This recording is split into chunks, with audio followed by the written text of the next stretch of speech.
Hey everyone, Tim here. So I've experienced quarantine in both New Zealand and Japan, and I just wanted to give an explanation about what it's like in each country because they're actually quite different in the way that they deal with people coming in from overseas at the moment.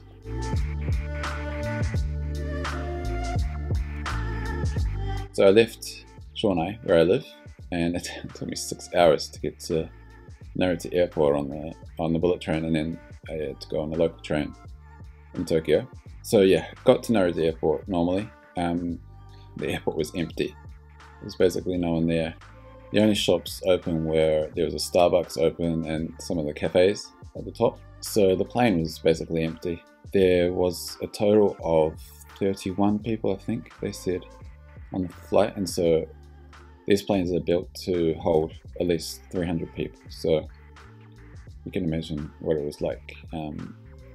It was quite empty, to say the least, but the flight was just a normal flight. Of course, all the cabin attendants and everyone was wearing masks, and so were we. So when we arrived in Auckland, the people who were transiting to another international location, they got off first, and then the rest of us, there were about 24 or 25 of us, we stayed on the plane while they got off, and then we went through customs, and then we were taken to this holding room where we stayed for about an hour or so. And when we were going through customs, they told us that we would be quarantining in Wellington.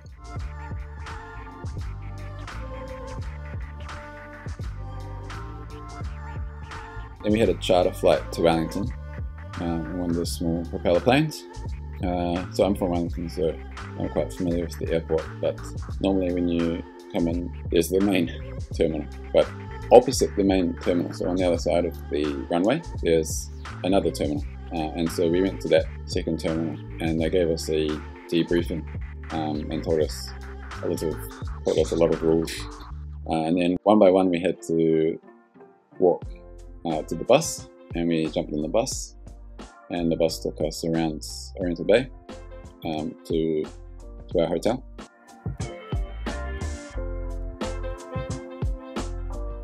At the hotel, we had a check with the nurse, and then we were sent up individually to our rooms. And they have people from the army there. They take you one by one, so they take you up in the elevator one by one, and then we had to stay in our rooms, and we weren't allowed to leave, except if you smoke. You can have, I think there were 2 breaks a day for smokers of 15 minutes, and then there were 2 breaks specifically for exercise of 45 minutes each day, and they were at set times, and they tell you the times in advance. So I was in my hotel room, and my hotel room is pretty good. This is my hotel room during the quarantine, so I'm spending 2 weeks here in Wellington, and the view is really good. I'll show you.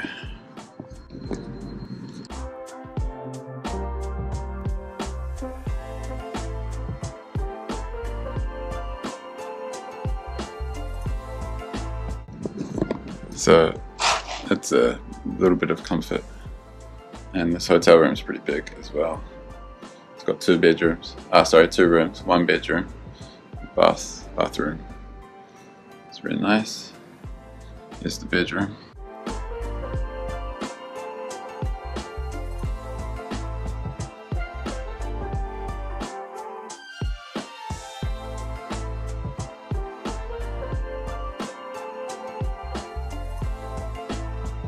Yeah, I had a pretty big room. It was really nice, good view. And then the food was also really good. Spent 2 weeks in the hotel room, and from there I was working. I had a good room, but the problem was the exercise area for us it's a covered car park. It wasn't very nice. So I made an effort to go out every day because I knew I wanted to keep everything as regular as possible. And so every day went out, and we just walked this loop in the car park. It wasn't the best, but what can you do? And so yeah, so we spent 2 weeks in that hotel. And then once we were released, it was really good. So in New Zealand, because right now they don't have any cases in the community, that's how they say it. So they've been catching people at the border. So people, they do what we have done, and they'd go into a quarantine. They call it managed isolation. They'd go into managed isolation and have a test on day 3 and day 12, which we did. That was all fine. Test isn't that bad, just a little bit of discomfort, but they get a long swab, and stick up your nose. It wasn't that bad. And then, yeah, so the government, or the people, they've been catching people who, so some people, if they show symptoms on the way over, they would take them straight to or they would test them straight away. Or if someone tests positive on the day 3 or day 12 tests, they get taken to a different facility. But everyone else gets to go through. And so in New Zealand, there are no cases in the community as I'm speaking right now. And so everyone's just living normally, except I think they are a bit conscious of what's going on. New Zealanders, you've got to be more grateful for the government and what they've done. It's amazing.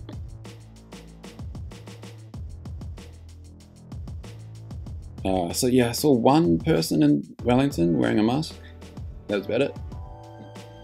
And I had spent a bit of time, so I stayed in a place right next to Queensgate, which is Wellington's, I think it's their biggest mall.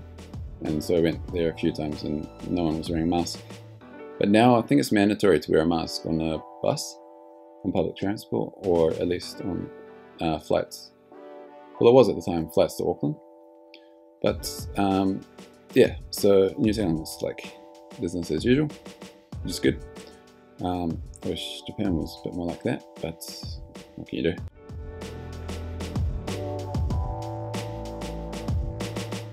And so, yes, I spent 4 weeks in Wellington at home, and then we made the decision to go back to, we meaning me and my brother. So my brother went straight back to Melbourne.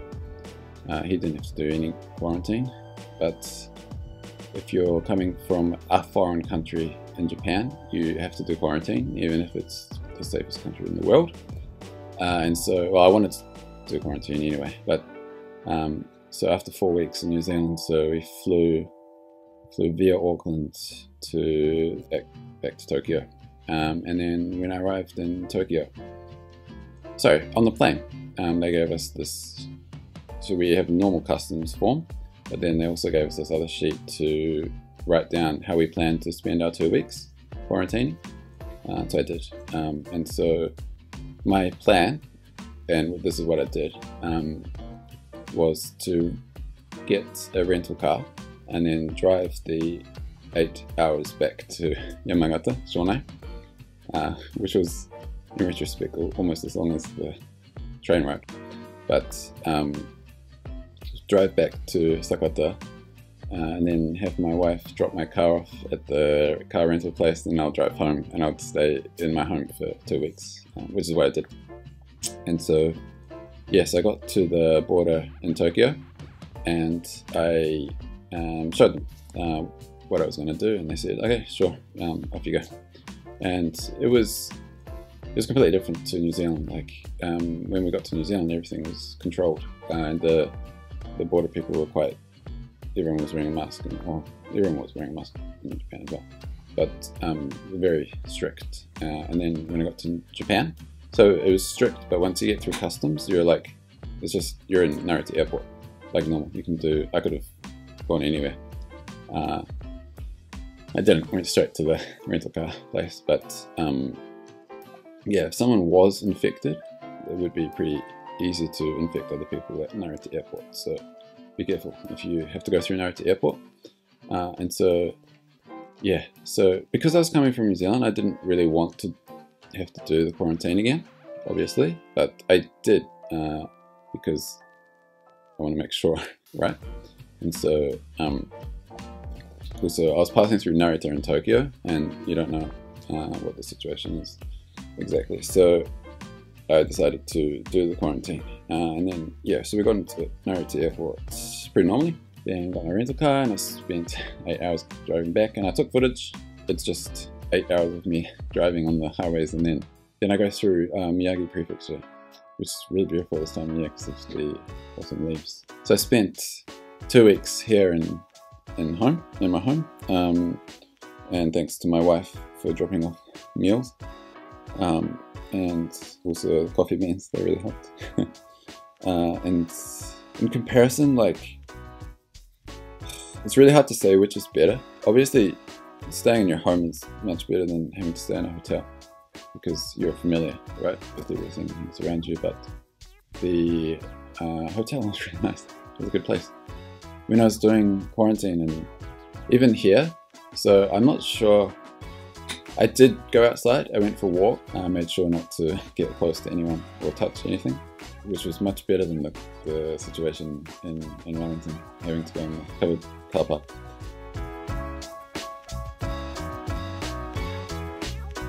To get through the quarantine, so as I said just before, I made sure there were no days where I wore pajamas the whole day. I made sure to get dressed every single day, and I also made sure to shave every day, and except weekends because I don't shave on weekends. But yeah, I tried to keep as regular a schedule as possible. So I also did every day. I did my breathing techniques and with Wim Hof, if you know who he is, and then there was also yoga. So I was doing there's a 21-day challenge for opening your hips. I found that on Instagram. It's really good if you want to be more mobile. It's good to have, I think, a challenge like that you do every day. Plus, I have a daily blog, so I think that also helps, being able to express yourself and having like a deadline. So I've set myself a deadline of a day. That sort of practice, I think, really helps. And plus, one big thing that nearly forgot about was work. So I had work to keep me entertained as well. Plus, the hotel was really good. I had lots of good channels on TV, plus had Netflix.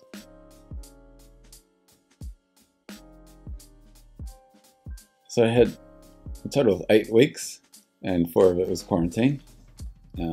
But I had to go. I was in a situation where I had no choice to go to New Zealand. And so for payment of the quarantine in New Zealand, so the government covers it if you're staying for more than 90 days. So we didn't, but this time I went on compassionate grounds, which means that we qualify for a waiver. But for Japan, you have to cover it yourself. And so I had to to rent a car and to take the car to a place that's not the original location, you have to pay a special handling fee, and that was like, it was more than 500 New Zealand dollars. And so I weighed up the cost of that versus if I spent time in a hotel in Tokyo. So because it would have been more expensive to stay in Tokyo, plus much more inconvenient, and at the time. So right now there are actually corona cases around me, but at the time it was basically only in big centres, and so yeah, so I weighed up all the costs and benefits, and then decided to take the car and drive home, which I did.